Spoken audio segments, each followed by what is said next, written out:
Tell us your name and your position. My name is Bonnie Perry, and I'm the rector at All Saints Episcopal Church in Chicago. And I'm also one of the co-founders and a co-convener of the Chicago Consultation.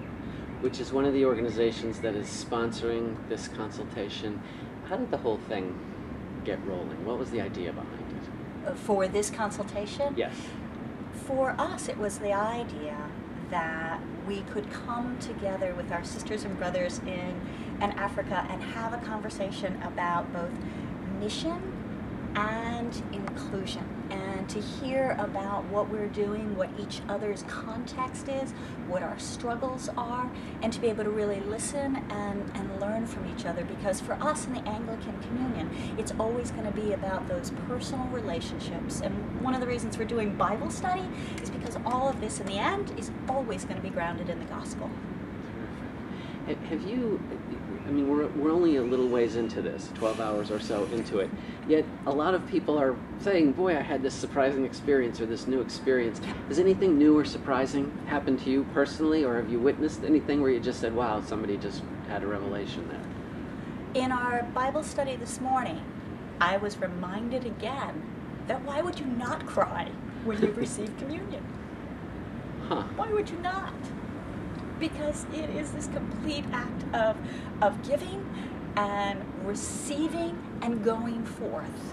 And how is it that I could on some days not be completely undone by that?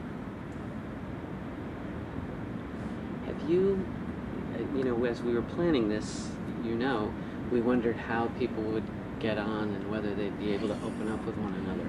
We've been surprised in some ways by how easy that's been. What's been your experience? My sense is that every person who's here feels as if there's been a gift offered to us with the opportunity to have real, focused, concentrated conversation with people that we wouldn't have run into normally. And that, that's an incredible gift of people who also desperately care about the coming of the kingdom. And so as a result, the barriers, the otherness that we might have sort of stayed one place or another, feels as if those walls have gone down. And there's already some extent, it's not pervasive yet, but people are already talking about some of the hard issues, some of the kind of LGBT flashpoints, ordination of women flashpoints. What's been the nature of those conversations?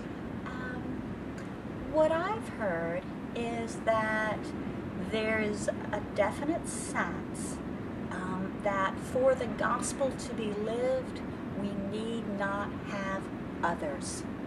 Now, how we interpret that, how we bring people in, I think is going to be part of the work of this group. What I've really loved is that notion that for many people, LGBT issues have been that of justice. For many other people, LGBT issues have been that of morality. And that you say, oh, people are seeing this with two different lenses. And so when we begin to hear more about those is when I think we're able to move together.